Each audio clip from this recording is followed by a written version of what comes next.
नमस्कार, सत श्री अकाल। पंजाब वायर न्यूज़ देख रहे दर्शकों का स्वागत है। मैं राजन गुसाई। पूरे देश नहीं बल्कि पूरी दुनिया दे विच इस टाइम भारत का इक्को मुद्दा गूंज रहा, वो है किसानी। किसान जिहड़े ने दिल्ली जाके बैठे हुए ने पिछले करीब एक महीने तो ठंड दे विच बजुर्ग बैठे ने, नौजवान बैठे ने, सब उत्थे बैठे ने।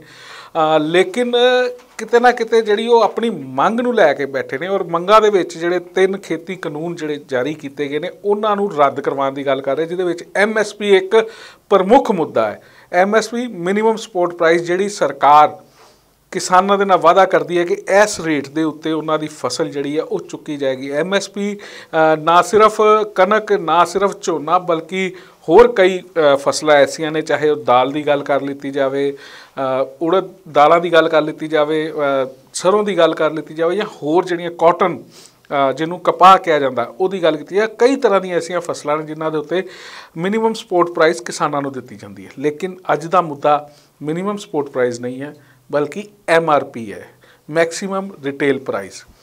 अज के मुद्दे ते असी गल करांगे कि आखिरकार MSP के उत्ते जिहड़ा रेट किसानों कोलों जिस रेट ते फसल खरीदी जाती है उहदे उत्ते दूना MRP क्यों लोकां कोलों लिता जाता। पिसदा जिहड़ा पिया वो मध्यम वर्गी जिहड़े लोग ने, चाहे पंजाब दे या हिंदुस्तान दे ने, वो पिस रहे हैं। इस मुद्दे ते गल करन लई मेरे नाल अज मौजूद ने एडवोकेट संदीप गोरसी जिहड़े सुप्रीम कोर्ट के वकील ने, किसानी दे नाल भी जुड़े हुए हैं। इन्हां दा परिवार जिहड़ा किसानी नाल जुड़िया है, MSP दे बारे ज़्यादा जानकारी रखते हैं। इस तो इलावा क्योंकि मध्यम वर्गी परिवार नाल ने, शहर दे विच रह रहे हैं और MRP दे नाल आम आदमी किस तरह लुट्टिया जाता उहदे बारे भी इन्हां दी पूरी जानकारी जिहड़ी है वो हैगी है। गोरसी साहब, पंजाब वायर न्यूज़ ते तुहाडा स्वागत है। गोरसी साहब, अज का मुद्दा जिहड़ा आपां रखिया MRP वर्सिस MSP। MSP जिहड़ी है वो किसानों नूं दित्ती जाती है, मिनीमम सपोर्ट प्राइस। हालांकि किसान यही जिहड़ा हर वारी कहंदे ने या रोष व्यक्त करते हैं कि जिहड़ी MSP रखी गई है ਉਹਦੇ उत्ते भी पूरे रेट जिहड़े उन्हां नूं नहीं मिलते। लेकिन जो बाज़ार दे विच उन्हां दी फसल ਦਾ ਜਿਹੜਾ निर्माण होकर आंदा, चाहे आटे की जो गल कर लीजिए, कनक खरीदी जाती है, जिहड़ी है कनक है पिछले साल की जो MSP की गल की जाए 1925 गेहूं का जिहड़ा MSP रखा गया सी, लेकिन बाज़ार दे विच 300 तो लैके 350 रुपये 10 किलो के आटे के वो लिते जा रहे हैं।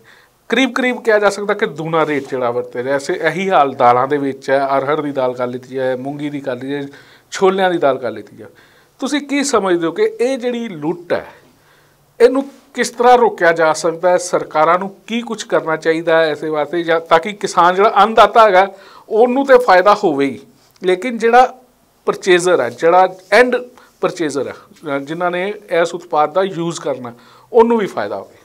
देखो जी, मैं सब तो पहला तो जो इस वक्त हिंदुस्तान दे विच हालात चल रहे हैं, जिद्दां किसान जिन्हों असीं अन्नदाता कहने हैं, वो दिल्ली के बार्डर ते देश की राजधानी के अलग अलग बार्डरां ते किसान धरने ते बैठे ने, ते उन्हां दी जिहड़ी लड़ाई है वो लड़ाई जिहड़ी है वो मंडियां तो लैके ते MSP तक हैगी है। और उन्हां दी लड़ाई है कि जिहड़े 3 खेती कानून भारत सरकार ने जिहड़े बनाए आ वो वापस ले जाण ते उन्हां दीयां मंगां मन्नियां जाण। सो असीं अज जिस टॉपिक ते गल करन जा रहे हैं, असीं तां इस टॉपिक ते गल करन जा रहे हैं भी जे उन्हां दीयां मंगां मन्नियां भी जांदियां ते उस तो बाद भी एक बहुत वड्डी समस्या जिहदे ते सरकार दी नज़र अज तक नहीं पई या जानबूझ के सरकार ने उस मुद्दे ते अखां अपनियां बंद रखियां। वो मुद्दा ये है कि MSP ते MRP दे विच जिहड़ा फर्क है वो अज तक किसी सरकार ने MRP ते MSP का जिहड़ा फर्क है उहदे ते वर्कआउट नहीं किया। और जिहड़े रेट्स ने वो तुसी देख लो, जे तुसी पिछले साल की गल की है तो आपां जे सिर्फ कणक की गल करिए तो कणक 1925 रुपये नूं क्विंटल MSP सीगी जिहड़ी सरकार ने खरीदनी सी। तुसी देखो कि जे सरकार 1925 रुपये की खरीदी है तो जिहड़ी बाहर प्राइवेट लोग ने जो मंडियां दे विच नहीं भी बेचते या आड़ती सीधे ले लेंदे आ तो 1500-1600 रुपये क्विंटल कणक जिहड़ी है वो आम किसानां कोलों ये खरीदते हैं। सारे किसानों नूं MSP के रेट भी नहीं मिलते और सारे किसान MSP ते अपनी फसल वेचते भी नहीं, क्योंकि उहदे विच एक लकूना सीगा जिहड़ा कि शायद अज किसान भी उस गल ते अपना रोष प्रगट कर रहे हैं ਕਿ ਜਿਹੜੇ ਵਿੱਚ ਵਿਚੋਲੀਏ ਸੀਗੇ, ਵਿਚੋਲੀਆਂ ਕੋਲੋਂ ਕਿਸਾਨ ਜਦੋਂ ਵਿਆਜ ਤੇ ਪੈਸੇ ਲੈਂਦਾ ਹੈ, ਘਰ 'ਚ ਕਿਸੇ ਬੱਚੇ ਦਾ ਵਿਆਹ, ਕੋਈ ਫੰਕਸ਼ਨ ਰੱਖਿਆ, ਕੋਈ ਮਕਾਨ ਬਣਾਉਣਾ ਹੈ, ਤਾਂ ਜਿਹੜੇ ਪੈਸੇ ਇਹ ਆੜਤੀਆਂ ਤੋਂ ਜਾਂ ਵਿਚੋਲੀਆਂ ਤੋਂ ਕਿਸਾਨ ਵਿਆਜੀ ਲੈਂਦਾ ਹੈ, ਉਹਦਾ ਜਿਹੜਾ ਮਹੀਨੇ ਦਾ ਵਿਆਜ ਹੈ ਉਹ 2% ਤੋਂ ਲੈ ਕੇ 4% ਮਹੀਨੇ ਦਾ ਵਿਆਜ ਪਹਿਲੇ ਕਿਸਾਨ ਨੂੰ ਪੈਂਦਾ ਸੀ। ਤੇ ਜਦੋਂ ਕਿਸਾਨ ਆਪਣੀ ਫਸਲ ਲੈ ਕੇ ਮੰਡੀ 'ਚ ਜਾਂਦਾ ਹੈ ਤਾਂ ਉਹ ਮਜਬੂਰੀ ਵਸ਼ ਉਸੇ ਆੜਤੀਏ ਨੂੰ ਉਹਨਾਂ ਨੂੰ ਵੇਚਣੀ ਪੈਂਦੀ ਹੈ ਜਿਸ ਆੜਤੀਏ ਕੋਲ ਉਹਨਾਂ ਨੇ ਪੈਸੇ ਉਧਾਰੇ ਪਹਿਲਾਂ ਲਏ ਹੁੰਦੇ ਆ। ਪਰ ਇਹੀ ਗੱਲ ਹੈ ਸੁਨੀਲ ਜੀ, ਮਾਫ ਕਰਨਾ ਤੁਹਾਨੂੰ ਰੋਕ ਰਹੇ ਹਾਂ, ਪਰ ਕਿਸਾਨ ਕਹਿੰਦੇ ਨੇ ਕਿ ਆੜਤੀਏ ਸਾਡੇ ATM ਨੇ, ਜਦੋਂ ਲੋੜ ਹੁੰਦੀ ਅਸੀਂ ਉੱਥੇ ਜਾ ਕੇ ਪੈਸੇ ਲੈ ਲੈਂਦੇ ਉਹਨਾਂ ਕੋਲੋਂ, ਉਹ ਸਾਡੀ ਲੋੜ ਵੀ ਪੂਰੀ ਕਰਦੇ ਨੇ। ਉਹ ਜਿਹੜਾ ATM ਹੈ ਨਾ ਜੀ, ਉਹ ਸਾਲ ਦਾ 12 ਮਹੀਨੇ ਦਾ ਕਮ ਸੇ ਕਮ 24% ਤੋਂ 48% ਵਿਆਜ ਲੈ ਰਿਹਾ ਹੈ ਉਹ ATM ਜਿਹੜਾ ਹੈ ਜੀ। ਸੋ ਗੱਲ ਤਾਂ ਆਪਾਂ ਅੱਜ ਇਸ ਮੁੱਦੇ ਤੇ ਜ਼ਿਆਦਾ ਡਿਸਕਸ਼ਨ ਤਾਂ ਨਹੀਂ, ਪਰ ਜਿਹੜੀ ਬੇਸਿਕ ਸਾਡੀ ਡਿਸਕਸ਼ਨ ਹੈ ਉਹ ਹੈ ਵੀ MSP ਤੇ MRP ਦੇ ਵਿਚਾਲੇ ਦਾ ਫਰਕ। ਹੁਣ ਤੁਸੀਂ ਗੱਲ ਆਪਾਂ ਕੀਤੀ ਹੈ 1925 ਰੁਪਏ ਦੀ, 1925 ਰੁਪਏ ਕੁਇੰਟਲ ਨੂੰ ਅਸੀਂ ਮੰਨ ਵੀ ਲਈਏ ਕਿ ਆੜਤੀਆ ATM ਹੈ, ਆੜਤੀਏ ਨੇ 1925 ਰੁਪਏ ਨੂੰ ਸਰਕਾਰ ਦੀ MSP ਨਾਲ ਕਿਸਾਨ ਦੀ ਫਸਲ ਵਿਕਾਤੀ। ਤੁਸੀਂ ਦੇਖੋ 1925 ਰੁਪਏ ਨੂੰ ਫਸਲ ਵਿਕੀ, ਉਹਦੀ ਪਸਾਈ ਜੇ ਕਣਕ ਦੀ ਪਸਾਈ ਵੀ ਕਰ ਲਈਏ ਰੁਪਈਆ ਕਿਲੋ, 1.5 ਰੁਪਏ ਕਿਲੋ, 2 ਰੁਪਏ ਕਿਲੋ, ਪੈਕਿੰਗ ਹੋਰ ਪਾ ਲਓ, ਰੁਪਈਏ ਕਿਲੋ ਦੀ ਪੈਕਿੰਗ ਵੀ ਪਾ ਲਓ, ਸੋ 3-4 ਰੁਪਏ ਖਰਚਾ ਵੀ ਲਗਾ ਲਓ। 5 ਰੁਪਏ ਖੁੱਲਾ ਡੁੱਲਾ ਖਰਚਾ, ਮੈਂ ਕਹਿੰਦਾ ਜੀ 5 ਰੁਪਏ ਵੀ ਤੁਸੀਂ ਲਗਾ ਲਓ ਮੈਕਸਿਮਮ। ਵੈਸੇ 5 ਰੁਪਏ ਕਿਲੋ ਨੂੰ ਹੁੰਦਾ ਨਹੀਂ ਕੋਸਟ, ਚਲੋ ਅਸੀਂ 5 ਵੀ ਲਾ ਲੈਂਦੇ ਆ, ਪਰ 24 ਰੁਪਏ ਜੇ ਪੈ ਗਈ, ਤੁਸੀਂ ਦੇਖੋ ਜਿਹੜੀ MRP ਹੈ 350 ਤੋਂ 400 ਰੁਪਏ ਦਾ 10 ਕਿਲੋ ਦਾ ਆਟਾ, ਤੁਸੀਂ ਕਿਸੇ ਵੀ ਕੰਪਨੀ ਦਾ ਪੈਕ ਆਟਾ ਦੇਖ ਲਓ, ਔਰ ਆਟੇ ਦੀ ਜਿਹੜੀ ਕੀਮਤ ਹੈ ਉਹ 300 ਤੋਂ ਸ਼ੁਰੂ ਹੁੰਦੀ ਹੈ ਤੇ 400 ਰੁਪਏ ਤੱਕ 10 ਕਿਲੋ ਦੀ ਕੀਮਤ ਜਾਂਦੀ ਹੈ। ਸੋ ਇੱਕ ਬਹੁਤ ਵੱਡਾ ਮਾਰਜਨ ਜਿਹੜਾ ਮਤਲਬ ਤੁਸੀਂ ਕਹਿ ਲਓ ਕਿ 40% ਮਾਰਜਨ ਜਾਂ 30% ਤੋਂ ਲੈ ਕੇ 40%, 50%, ਔਰ ਕਿਸੇ ਕਿਸੇ ਫਸਲ ਦੇ ਵਿੱਚ ਜਿੱਦਾਂ ਆਪਾਂ ਦਾਲਾਂ ਦੀ ਗੱਲ ਕਰ ਲਈਏ ਤਾਂ ਛੋਲਿਆਂ ਦੀ ਦਾਲ ਜਿਹੜੀ ਹੈ ਉਹਦੀ MSP ਜਿਹੜੀ ਹੈ ਕਾਲੇ ਛੋਲਿਆਂ ਦੀ 4875 ਰੁਪਏ ਦੀ ਹੈ, ਔਰ ਜਦੋਂ ਤੁਸੀਂ ਦਾਲ ਲੈਣ ਜਾਂਦੇ ਹੋ तो 100 रुपये 150 रुपये किलो, कभी 100, कभी 150, कभी 120, डिफरेंट रेट जोड़े वो अलग अलग दुकानों से तुहानू मिलणगे। सो 100 गुणा विच मार्जन जिहड़ा आ गया, मैनू लगदा भी ये जिहड़ा एक एडा वड्डा मार्जन और ये मार्जन दा लालच जिहड़ा कॉरपोरेट नूं पै गया कि एडा वड्डा मार्जन है, एडा वड्डा हिंदुस्तान 130 करोड़ की आबादी, हर बंदा रोटी खांदा है ते हर बंदे नूं MSP तो बाद MRP ते ही चीज़ लैनी पैंदी है, और सरकारां नूं भी लोड़ है कि वो इस गल ते भी काम करन कि MRP और MSP का जिहड़ा डिफरेंस है उहदे विच असल च बंदा कौन पिस रहा, उहदे विच देखो जितने शहरी लोग ने, जिन्ने गरीब लोग ने, जिहड़े गरीब गुरबे ने, या तां जिहड़े देखो गरीबां नूं तां फिर सरकार किते आटा दाल स्कीम, कोई कणक दी स्कीम, कोई डिपूआं ते राशन सस्ता राशन दे दिंदे आ, किते 4 रुपये किलो कणक दे दिंदे आ, वो फिर भी सबसिडी ते भी दे दिंदे आ, पर जिहड़ा मध्यम वर्गी परिवार है जिहनूं असीं मिडल क्लास कहने आ, ना तां उन्हां नूं कोई फैसिलिटी है, ना उन्हां नूं कोई बेनिफिट है, और ज़्यादातर शहरी लोग जिन्ने भी शहरी लोग ने वो इस गल तो पीड़ित ने कि MSP ते MRP का जिहड़ा विचाला डिफरेंस 100% का मार्जन वो जिहड़ा भुगत भोगी है, वो हिंदुस्तान का जिहड़ा सिविल सिटीजन जिन्हों कॉन्स्टिट्यूशन लिखा we the people of India, वो लोग ने जिहड़े हिंदुस्तान के शहरों च वसते ने ते वो एडी वड्डी मार झेल रहे हैं इस वेले हिंदुस्तान दे विच, और मैनूं लगदा कि उहदे ते सरकार नूं काम करन दी बहुत वड्डी लोड़ है। पर ਇਹਦਾ हल की है, क्योंकि MSP की मंग कर रहे हैं किसान, MSP होनी चाहिए है, खुली मंडी का जिहड़ा गल की गई सी उहदे भी कह रहे कि खत्म होना चाहिए, जिहड़ा झगड़ा पै जांदा सरकार ने कहा कि SDM लैवल तक या DC लैवल तक जा सकते, कोटा च नहीं जा सकते, वो कहते इन्हां नूं खत्म कर लो। पर सरकार जिहड़ी है, क्या सरकार कोल ऐसा कोई भी कानूनी रस्ता नहीं गा, कोई भी ऐसी कानून की छड़ी नहीं गई जिस नाल जिहड़ी वध मार्जन जिहड़ा वरत्या जा रहा उसनूं रोकिया जा सके और आम आदमी नूं राहत जिहड़ी है वो दित्ती जा सके? देखो जी, महंगाई ते कंट्रोल करना तो एक्ट बने ने, देखो इहो जिहे एक्ट तो सरकार दे कोल बहुत ने जिहदे विच तुसीं जे चीज़ कोई महंगी वेचदे हो तुहानूं उहदे पनिशमेंट मिलदियां ने, एक्ट कानून बहुत ने, पर मैं गल कहना कि सरकार नूं 70-72 सालां दे विच वो एक्ट लागू ही नहीं कर पाई, महंगाई ते कंट्रोल ही नहीं हो पाया। जो MSP की मैं कहना किसानों को तो MSP तुसीं दे दिओ, बिल्कुल दे दिओ, ਜਿਹੜੀ ਕਿਸਾਨ ਮੰਗਦੇ ਆ ਉਹਨਾਂ ਦੀ ਮਿਹਨਤ ਦੀ ਕਮਾਈ ਆ, ਉਹਨਾਂ ਦਾ ਖੂਨ ਪਸੀਨੇ ਦੀ ਕਮਾਈ ਹੈ, ਉਹਨਾਂ ਨੂੰ ਦੇ ਦਿਓ। ਉਹਨਾਂ ਦੀ MSP ਬਣਦੀ ਦਿਓ, ਜੋ ਡਿਮਾਂਡ ਕਰਦੇ ਨੇ ਸਬਸਿਡੀਆਂ ਵੀ ਦਿਓ, ਜੋ ਸਭ ਕੁਝ ਤੁਸੀਂ ਦਿਓ।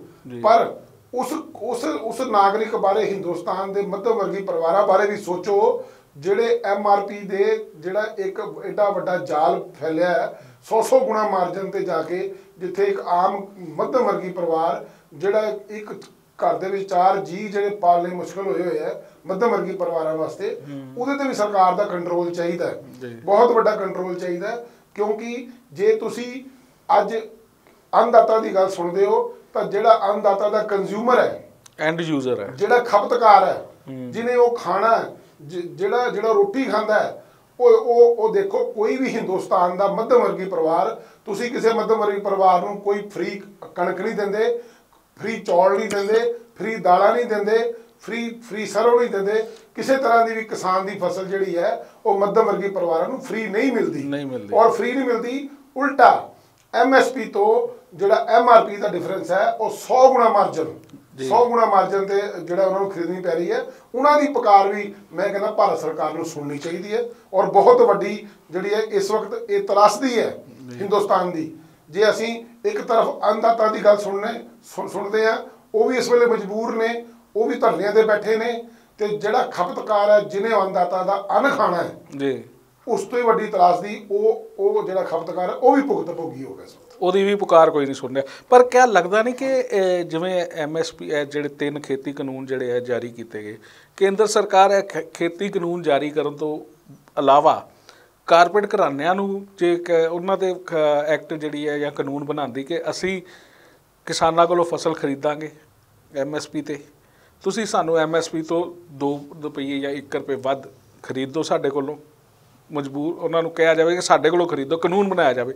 ਔਰ ਉਸ ਤੋਂ ਬਾਅਦ ਜਿਹੜਾ ਮਾਰਜਨ ਹੈ ਉਹ 4 ਜਾਂ 5 ਰੁਪਏ ਤੋਂ ਵੱਧ ਮਾਰਜਨ ਨਹੀਂ ਕਰ ਸਕਦੇ। ਤੇ ਇਹਦੇ ਨਾਲ ਆਮ ਆਦਮੀ ਨੂੰ ਵੀ ਜਿਹੜਾ ਫਾਇਦਾ ਮਿਲੇਗਾ, ਉਹ ਕਿਸਾਨਾਂ ਨੂੰ ਵੀ ਫਾਇਦਾ ਮਿਲੇਗਾ, ਹਰ ਕੋਈ ਜਿਹੜਾ ਸਹੀ ਰਹੇਗਾ। ਰਾਜਨ ਜੀ, ਤੁਸੀਂ ਇਹ ਗੱਲ ਦੇਖੋ ਕਿ ਭਾਰਤ ਸਰਕਾਰ ਜਿਹੜੇ ਆਜ਼ਾਦੀ ਤੋਂ ਲੈ ਕੇ 1947 ਤੋਂ ਲੈ ਕੇ 2020 ਤੱਕ ਅੱਜ 73 ਸਾਲ ਹੋ ਗਏ, ਭਾਰਤ ਸਰਕਾਰ ਤੇ ਉਹਨਾਂ ਸੂਦਖੋਰਾਂ ਨੂੰ, ਉਹਨਾਂ ਜਮਾਖੋਰਾਂ ਨੂੰ ਕਾਬੂ ਨਹੀਂ ਕਰ ਪਾਈ ਜਿਹੜੇ ਕਿ ਪ੍ਰਾਈਵੇਟ ਲੋਕ ਨੇ, ਜਿਨ੍ਹਾਂ ਕੋਲ ਇੰਨੀ ਤਾਕਤ ਵੀ ਨਹੀਂ, ਜਿਹੜੇ ਵਿਚੋਲੀਏ ਨੇ, ਜਿਹੜੇ ਆੜਤੀਏ ਨੇ, ਜਿਹੜੇ MSP ਤੋਂ ਲੈ ਕੇ MRP ਦਾ ਰੇਟ 100 ਗੁਣਾ ਲੈ ਗਏ। ਭਾਰਤ ਸਰਕਾਰ ਤੇ ਉਹਨਾਂ ਨੂੰ ਕੰਟਰੋਲ ਨਹੀਂ ਕਰ ਪਾਈ। ਤੇ ਏਡੇ ਵੱਡੇ ਕਾਰਪੋਰੇਟ ਘਰਾਣੇ ਜਿਨ੍ਹਾਂ ਅਰਬਾਂ ਖਰਬਾਂ ਕਰੋੜਾਂ ਡਾਲਰ ਲਾ ਕੇ, ਕਰੋੜਾਂ ਰੁਪਈਏ ਲਾ ਕੇ ਜਿਹੜੇ ਆ ਉਹਨਾਂ ਨੇ ਤੁਹਾਡੇ ਤੋਂ ਅਨਾਜ ਲੈਣਾ ਹੈ, ਤੁਸੀਂ ਉਹਨਾਂ ਨੂੰ ਕੰਟਰੋਲ ਕਿੱਦਾਂ ਕਰੋਗੇ? ਇਹ ਭਾਰਤ ਸਰਕਾਰ ਲਈ ਆਉਣ ਵਾਲੇ ਸਮੇਂ ਦੇ ਵਿੱਚ ਬਹੁਤ ਵੱਡੀ ਇੱਕ ਚੁਣੌਤੀ ਹੈ। ਔਰ ਇਹ ਚੁਣੌਤੀ ਜਿਹੜੀ ਹੈ, ਮੈਨੂੰ ਇੰਝ ਲੱਗਦਾ ਕਿ ਇਸ ਚੁਣੌਤੀ ਦੇ ਵਿੱਚ ਸਭ ਤੋਂ ਜ਼ਿਆਦਾ ਜਿਹੜਾ ਪੀਸਿਆ ਜਾਏਗਾ ਉਹ ਹਿੰਦੁਸਤਾਨ ਦਾ ਮੱਧਮ ਵਰਗੀ ਪਰਿਵਾਰ ਜਿਹੜਾ ਉਹ ਪੀਸਿਆ ਜਾਏਗਾ। ਕਿਉਂਕਿ ਗਰੀਬ ਦੀ ਫਿਰ ਕੋਈ ਪੁਕਾਰ ਸੁਣੇਗਾ, ਗਰੀਬ ਨੂੰ ਲੰਗਰ ਵੀ ਲਾਏ ਜਾਣਗੇ, ਗਰੀਬ ਲਈ ਸਬਸਿਡੀਆਂ ਵੀ ਮਿਲਣਗੀਆਂ, ਗਰੀਬ ਲਈ ਰਾਸ਼ਨ ਫਿਰ ਕਿਤੇ ਨਾ ਕਿਤੇ ਸਸਤੇ ਰੇਟਾਂ ਤੇ ਮਿਲੂਗਾ, ਡੀਪੂਆਂ ਤੇ ਮਿਲੂਗਾ। ਪਰ ਮੱਧਮ ਵਰਗੀ ਪਰਿਵਾਰ ਦੀ ਜਿਹੜੀ ਮਜਬੂਰੀਆਂ ਨੇ, ਜਦੋਂ MSP ਤੋਂ MRP ਵਾਲਾ 100 ਗੁਣਾ ਮਾਰਜਨ, ਔਰ ਕਾਰਪੋਰੇਟ ਘਰਾਣਿਆਂ ਨੂੰ ਵੀ ਮੈਨੂੰ ਲੱਗਦਾ ਕਿ ਇਹੀ ਲਾਲਚ, ਬਿਲਕੁਲ ਇਹੀ ਲਾਲਚ, ਉਹਨਾਂ ਦੇ ਮੂੰਹ ਦੇ ਵਿੱਚ ਪਾਣੀ ਕਿਉਂ ਆਇਆ? ਉਹਨਾਂ ਦੇ ਮੂੰਹ ਦੇ ਵਿੱਚ ਪਾਣੀ ਆਇਆ ਕਿ 19 ਰੁਪਏ ਦੀ ਚੀਜ਼ ਅਸੀਂ 30 ਰੁਪਏ ਦੀ ਜਾਂ 35 ਰੁਪਏ ਦੀ ਵੇਚਣੀ ਹੈ। ਤਾਂ ਉਹਨਾਂ ਨੂੰ ਪਤਾ ਲੱਗ ਗਿਆ ਵੀ ਐਡਾ ਵੱਡਾ ਮਾਰਜਨ ਹੈ, ਐਡੀ ਵੱਡੀ ਮੰਡੀ ਹੈ, ਹਿੰਦੁਸਤਾਨ 130 ਕਰੋੜ ਲੋਕਾਂ ਦੀ ਆਬਾਦੀ ਹੈ, ਔਰ ਐਡੀ ਵੱਡੀ ਮੰਡੀ ਦੇ ਵਿੱਚ ਮਤਲਬ ਤੁਸੀਂ ਸਮਝ ਲਓ ਕਿ ਇੱਕ ਫਸਲ ਨੇ ਕੋਈ ਵੀ ਇਹੋ ਜਿਹੀ ਇਨਵੈਸਟਮੈਂਟ ਨਹੀਂ ਹੁੰਦੀ ਕਿ 100 ਰੁਪਏ ਨਾਲ 100 ਰੁਪਈਆ ਆ ਜੇ। ਸੋ ਇਹ ਕਾਰਪੋਰੇਟ ਘਰਾਣਿਆਂ ਦਾ ਲਾਲਚ ਦਾ ਸਭ ਤੋਂ ਵੱਡਾ ਕਾਰਨ ਜਿਹੜਾ ਹੈ ਉਹ MSP ਤੇ MRP ਦੇ ਵਿਚਲਾ ਡਿਫਰੈਂਸ ਹੈ। ਪਰ ਇੱਦਾਂ ਲੱਗਦਾ ਨਹੀਂ ਕਿ ਜੇ ਜਿਹੜੀ ਕਹਿੰਦੇ ਸੀ ਕਿ ਡਾਇਵਰਸੀਫਿਕੇਸ਼ਨ ਜਿਹੜੀ ਆ ਉਹ ਕੀਤੀ ਜਾਣੀ ਹੈ, ਖੇਤੀ ਵਿਭਿੰਨਤਾ ਜਿਹੜੀ ਆ ਉਹ ਲਿਆਈ ਜਾਵੇ। ਔਰ ਜਿਸ ਤਰ੍ਹਾਂ ਕੇਂਦਰ ਸਰਕਾਰ ਦੇ ਨੁਮਾਇੰਦੇ ਦੱਸਦੇ ਨੇ ਕਿ ਜੇ ਐਕਟ ਲਾਗੂ ਹੋ ਜਾਂਦਾ, ਪ੍ਰਾਈਵੇਟ ਬਾਇਰ ਆਉਂਦਾ ਕਿਸਾਨ ਕੋਲ, ਉਹ ਆ ਕੇ ਦੱਸਦਾ ਵੀ ਮੈਨੂੰ ਇਸ ਚੀਜ਼ ਦੀ ਲੋੜ ਹੈ, ਆਲੂ ਦੀ ਲੋੜ ਹੈ ਜਾਂ ਕੋਈ ਹੋਰ ਜਿਹੜੀ ਫਸਲ ਹੈ, ਚੈਰੀ ਦੀ ਲੋੜ ਹੈ, ਉਹਨੂੰ ਉਗਾਇਆ ਜਾਵੇ, ਮੈਂ ਉਹ ਫਸਲ ਖਰੀਦਾਂਗਾ। ਅਤੇ ਡਾਇਵਰਸੀਫਿਕੇਸ਼ਨ ਹੋਏਗੀ। ਉਹਦੇ ਨਾਲ ਜਿਵੇਂ ਪਾਣੀ ਘੱਟ ਰਿਹਾ, ਝੋਨਾ ਲਾਇਆ ਜਾ ਰਿਹਾ, ਪਾਣੀ ਜ਼ਮੀਨ ਦੇ ਹੇਠਲਾ 400 ਫੁੱਟ ਥੱਲੇ ਚਲਾ ਗਿਆ, ਅਤੇ ਉਹਦੇ ਨਾਲ ਕਿਸਾਨਾਂ ਨੂੰ ਜ਼ਿਆਦਾ ਫਾਇਦਾ ਨਹੀਂ ਹੋਏਗਾ ਔਰ ਆਮ ਬਾਇਰ ਨੂੰ ਵੀ ਜਿਹੜਾ ਜ਼ਿਆਦਾ ਫਾਇਦਾ ਹੋਏਗਾ। ਦੇਖੋ, ਪਹਿਲੀ ਗੱਲ ਤਾਂ ਇਹ ਹੈ ਵੀ ਜਿਨ੍ਹਾਂ ਦੇ ਫਾਇਦੇ ਲਈ ਤੁਸੀਂ ਕਾਨੂੰਨ ਬਣਾ ਰਹੇ ਹੋ, ਪਹਿਲੇ ਉਹਨਾਂ ਨੂੰ ਤਾਂ ਗੁੱਡ ਫੇਥ 'ਚ ਲੈ ਲਓ ਜੀ। ਤੁਸੀਂ ਮੇਰਾ ਫਾਇਦਾ ਕਰ ਰਹੇ ਹੋ, ਮੈਨੂੰ ਨਹੀਂ ਸਮਝ ਮੇਰਾ ਫਾਇਦਾ ਕੀ ਹੋ ਰਿਹਾ ਜੀ। ਤੁਹਾਨੂੰ ਕਾਨੂੰਨ ਲਾਗੂ ਕਰਨ ਤੋਂ ਪਹਿਲਾਂ ਚਾਹੀਦਾ ਸੀਗਾ ਕਿ ਗਰਾਊਂਡ ਲੈਵਲ ਤੇ ਪਹਿਲਾਂ ਕਿਸਾਨਾਂ ਨੂੰ ਇਸ ਗੱਲ ਤੇ ਕਨਵਿੰਸ ਕਰਦੇ ਜੀ। ਅੱਜ ਜਿਸ ਚੁਣੌਤੀ ਤੇ ਭਾਰਤ ਇਸ ਵਕਤ ਖੜਾ ਹੈ ਔਰ ਜਿਸ ਚੁਣੌਤੀ ਤੇ ਇਸ ਵਕਤ ਜਿਹੜੀ ਕਿਸਾਨ ਅੰਦੋਲਨ ਚੱਲ ਰਿਹਾ ਹੈ ਔਰ ਜਿਹੋ ਜਿਹੀਆਂ ਗੱਲਾਂ ਇਸ ਵਕਤ ਹੋ ਚੁੱਕੀਆਂ, ਹੁਣ ਤੱਕ ਜਿੰਨੀਆਂ ਵੀ ਗਤੀਵਿਧੀਆਂ ਹੋ ਚੁੱਕੀਆਂ, ਦੇਖੋ ਕਾਨੂੰਨ ਵਾਪਸ ਲੈਣਾ ਤਾਂ ਕਿਸੇ ਸਰਕਾਰ ਲਈ ਵੀ ਸੌਖਾ ਕੰਮ ਨਹੀਂ ਹੁੰਦਾ ਕਿਉਂਕਿ ਜਦੋਂ ਸੰਵਿਧਾਨ ਦੇ ਮੁਤਾਬਕ ਕੋਈ ਕਾਨੂੰਨ ਬਣ ਜਾਂਦਾ ਸੋ ਇਹ ਸਰਕਾਰ ਲਈ ਵੀ ਕਿਤੇ ਹੁਣ ਸੱਪ ਦੇ ਮੂੰਹ ਵਿੱਚ ਕੋੜ ਕਿਰਲੀ ਵਾਲਾ ਹਿਸਾਬ ਹੋ ਗਿਆ ਤੇ ਨਾ ਖਾਈ ਜਾਵੇ ਨਾ ਛੱਡੀ ਜਾਵੇ। ਸੋ ਮਤਲਬ ਇਹ ਗੱਲ ਕਿਉਂ ਪੈਦਾ ਹੋਈ, ਇਹ ਇੰਨੇ ਬੁੱਧੀਜੀਵੀ ਇੰਨੇ ਸਰਕਾਰ ਕੋਲ ਸਲਾਹਕਾਰ ਹੁੰਦੇ ਆ, ਪਹਿਲਾਂ ਇਸ ਬਾਰੇ ਥੋੜਾ ਵਰਕਆਊਟ ਕਰ ਲੈਂਦੇ, ਸ਼ਾਇਦ ਅੱਜ ਇਹਨਾਂ ਨੂੰ ਇਹ ਦਿਨ ਨਾ ਦੇਖਣਾ ਪੈਂਦਾ। ਪਰ ਮੈਂ ਇਹ ਗੱਲ ਕਹਿਣਾ ਕਿ ਤੁਸੀਂ ਅੰਨਦਾਤਾ ਦੀ ਗੱਲ ਤਾਂ ਜ਼ਰੂਰ ਸੁਣੋ। ਤੁਸੀਂ ਜਿਹੜਾ ਉਹ ਕਿਸਾਨ ਜਿਹੜਾ ਇੰਨੀ ਠੰਡ ਦੇ ਵਿੱਚ ਦਿੱਲੀ ਦੇ ਬਾਰਡਰ ਤੇ ਬੈਠਾ ਉਹਦੀ ਗੱਲ ਜ਼ਰੂਰ ਸੁਣੋ। ਹਜ਼ਾਰਾਂ ਲੱਖਾਂ ਲੋਕ ਬੈਠੇ ਨੇ, ਜ਼ਰੂਰ ਸੁਣੋ। ਪਰ ਜਿਹੜੇ ਲੋਕ ਇਹਨਾਂ ਦੇ ਕੰਜ਼ਿਊਮਰ ਨੇ, ਜਿਨ੍ਹਾਂ ਖਪਤਕਾਰ ਨੇ, ਜਿਨ੍ਹਾਂ ਇਹ ਅਨਾਜ ਖਾਣਾ ਹੈ, ਉਹਨਾਂ ਦੀ ਗੱਲ ਵੀ ਤਾਂ ਕਿਰਪਾ ਕਰਕੇ ਭਾਰਤ ਸਰਕਾਰ ਜੀ ਤੁਸੀਂ ਸੁਣੋ। ਕਿਉਂਕਿ ਜਿੰਨੀ ਵੱਡੀ ਤਰਾਸਦੀ, ਜਿੰਨਾ ਧੱਕਾ ਮੱਧਮ ਵਰਗੀ ਪਰਿਵਾਰਾਂ ਨਾਲ ਇਹ ਲੋਕਡਾਊਨ ਦੇ ਟਾਈਮ ਦੇ ਵਿੱਚ ਵੀ ਹੋਇਆ ਔਰ ਜਿੰਨਾ ਸਰਕਾਰਾਂ ਨੇ ਧੱਕੇ ਕੀਤੇ, ਪਹਿਲੇ ਤਾਂ ਸਰਕਾਰ ਨੇ ਅਨਾਉਂਸ ਕਰ ਦਿੱਤਾ ਸੀਗਾ ਕਿ ਬੱਤੀ ਦੇ ਬਿੱਲ ਜਿਹੜੇ ਆ ਉਹ ਛੱਡੇ ਜਾਣਗੇ, ਬੈਂਕਾਂ ਦੀਆਂ ਕਿਸ਼ਤਾਂ ਛੱਡੀਆਂ ਜਾਣਗੀਆਂ, ਇੰਟਰਸਟ ਛੱਡਿਆ ਜਾਏਗਾ, ਹਾਊਸਿੰਗ ਲੋਨ ਛੱਡਿਆ ਜਾਏਗਾ, ਇੱਕ ਪੀਰੀਅਡ ਤੱਕ ਦੇਤਾ, ਇਸ ਪੀਰੀਅਡ ਤੱਕ ਉਹਨਾਂ ਤੋਂ ਲਿਆ ਨਹੀਂ ਜਾਏਗਾ, ਇਨਕਮ ਟੈਕਸ ਦੀ ਰਿਟਰਨਾਂ ਲੇਟ ਕਰਤੀਆਂ ਔਰ ਤੁਸੀਂ ਕਈ ਫਾਰਮੂਲੇ ਜਿਹੜੇ ਅਪਣਾਏ ਕਿ ਸਕੂਲਾਂ ਦੇ ਬੱਚਿਆਂ ਦੀਆਂ ਫੀਸਾਂ ਨਹੀਂ ਲਈਆਂ ਜਾਣਗੀਆਂ। ਪਰ ਜਿਵੇਂ ਹੀ ਲੋਕਡਾਊਨ ਥੋੜਾ ਰਿਲੀਜ਼ ਹੋਇਆ ਤੁਹਾਡੇ ਲਗਾਤਾਰ ਬੱਤੀ ਦੇ ਬਿੱਲ ਮੱਧਮ ਵਰਗੀ ਪਰਿਵਾਰਾਂ ਦੇ ਉੱਪਰ ਐਡਾ ਵੱਡਾ ਬੰਬ ਸੁੱਟ ਦਿੱਤਾ ਤੁਸੀਂ। 35 40 ਹਜ਼ਾਰ ਰੁਪਏ ਬਿੱਲ, ਬੱਚਿਆਂ ਦੀਆਂ ਸਕੂਲਾਂ ਦੀਆਂ ਫੀਸਾਂ ਇਕੱਠੀਆਂ ਔਰ ਤੁਸੀਂ ਦੇਖੋ ਜੇ ਇਨਕਮ ਟੈਕਸ ਦੀ ਰਿਟਰਨ ਕਿਸੇ ਨੇ ਲੇਟ ਭਰੀ ਤਾਂ ਉਹ 31 ਮਾਰਚ ਤੋਂ ਲੈ ਕੇ ਤੇ ਹੁਣ ਤੱਕ ਜਿੰਨਾ ਇੰਟਰਸਟ ਸੀ ਉਹ ਵੀ ਨਾਲ ਲੱਗਾ। ਬੈਂਕਾਂ ਨੇ ਕੋਈ ਵਿਆਜ ਨਹੀਂ ਛੱਡਿਆ, ਬੈਂਕਾਂ ਨੇ ਜਿਹੜੀ ਕਿਸ਼ਤਾਂ ਵਿੱਚੋਂ ਪੋਸਟਪੋਨ ਕੀਤੀਆਂ ਸੀ ਉਹਨਾਂ ਦਾ ਵਿਆਜ ਵੀ ਨਾਲ ਲਾ ਕੇ ਅੱਜ ਦੁਬਾਰਾ ਮੱਧਮ ਵਰਗੀ ਪਰਿਵਾਰ ਜਿਹੜਾ ਉਸ ਚੱਕੀ 'ਚ ਫਿਸ ਰਿਹਾ। ਸੋ ਸਭ ਤੋਂ ਪਹਿਲਾਂ ਤੁਸੀਂ ਕਿ ਅੰਨਦਾਤਾ ਦੀ ਗੱਲ ਤਾਂ ਸੁਣੋ, ਪਰ ਤੁਹਾਨੂੰ ਭਾਰਤ ਦੇ ਮੱਧਮ ਵਰਗੀ ਪਰਿਵਾਰਾਂ ਦੀ, ਜੇ ਤੁਸੀਂ ਕਹਿੰਦੇ ਹੋ ਵੀ 62% ਲੋਕ ਕਿਸਾਨੀ ਨਾਲ ਜੁੜੇ ਹੈ, ਤਾਂ ਮੈਂ ਇਹ ਗੱਲ ਕਹਿਣਾ ਕਿ ਜਿਹੜੇ 50 ਤੋਂ 60% ਲੋਕ ਭਾਰਤੀ ਜਿਹੜੇ ਮੱਧਮ ਵਰਗੀ ਪਰਿਵਾਰ ਨੇ, ਤੁਸੀਂ ਅੱਧਾ ਹਿੰਦੁਸਤਾਨ ਤੇ ਆਪਣੇ ਮਹਿੰਗਾਈ ਦੀ ਮਾਰ ਨਾਲ ਹੀ ਮਾਰ ਛੱਡਿਆ। ਔਰ ਇਹ ਕੁਛ ਤਾਂ ਕਰੋਨਾ ਨੇ ਮਾਰਿਆ, ਕਰੋਨਾ ਨੇ ਲੋਕ ਨਹੀਂ ਮਾਰੇ। ਅੱਜ ਤੁਸੀਂ ਅਖਬਾਰ ਪੜ੍ਹ ਲਓ, ਅੱਜ ਤੁਸੀਂ ਕੋਈ ਅਖਬਾਰ ਪੜ੍ਹ ਲਓ, ਸਵੇਰੇ ਹਰ ਦਿਨ ਇੱਕ ਖਬਰ ਅਖਬਾਰ 'ਚ ਲੱਗੀ ਹੁੰਦੀ ਹੈ ਕਿ ਕੋਈ ਪਰਿਵਾਰ ਦਾ ਮੁਖੀ ਸਾਰੇ ਪਰਿਵਾਰ ਨੂੰ ਜ਼ਹਿਰ ਦੇ ਕੇ ਆਪ ਆਤਮ ਹੱਤਿਆ ਕਰ ਗਿਆ, ਕਿਸੇ ਦੇ ਲੋਨ ਇੰਨਾ ਚੜ ਗਿਆ ਕਿ ਉਹ ਸਰਵਾਈਵ ਹੀ ਨਹੀਂ ਕਰ ਪਾਇਆ, ਡਿਪਰੈਸ਼ਨ ਚਲਾ ਗਿਆ, ਉਹਨੇ ਆਤਮ ਹੱਤਿਆ ਕਰ ਲਈ, ਲੁੱਟਾਂ ਖੋਹਾਂ ਵੱਧ ਗਈਆਂ, ਕ੍ਰਾਈਮ ਵੱਧ ਗਿਆ, ਲੋਕਾਂ ਦਾ ਸਰਕਾਰ ਦੇ ਉੱਤੋਂ ਵਿਸ਼ਵਾਸ ਉੱਡ ਗਿਆ। ਇਹਦਾ ਕਾਰਨ ਕੀ ਸੀ? ਇਹਦਾ ਕਾਰਨ ਇਹ ਹੈ ਕਿ ਜਿਹੜਾ ਮੱਧਮ ਵਰਗੀ ਪਰਿਵਾਰ ਹੈ ਉਹ ਇਸ ਵੇਲੇ ਸਭ ਤੋਂ ਜ਼ਿਆਦਾ ਪੀੜਿਤ, ਸਭ ਤੋਂ ਜ਼ਿਆਦਾ ਅਫੈਕਟਡ ਹਿੰਦੁਸਤਾਨ ਦੇ ਵਿੱਚ ਮਿਡਲ ਕਲਾਸ ਫੈਮਲੀਜ਼ ਨੇ ਇਸ ਵੇਲੇ। ਬਿਲਕੁਲ।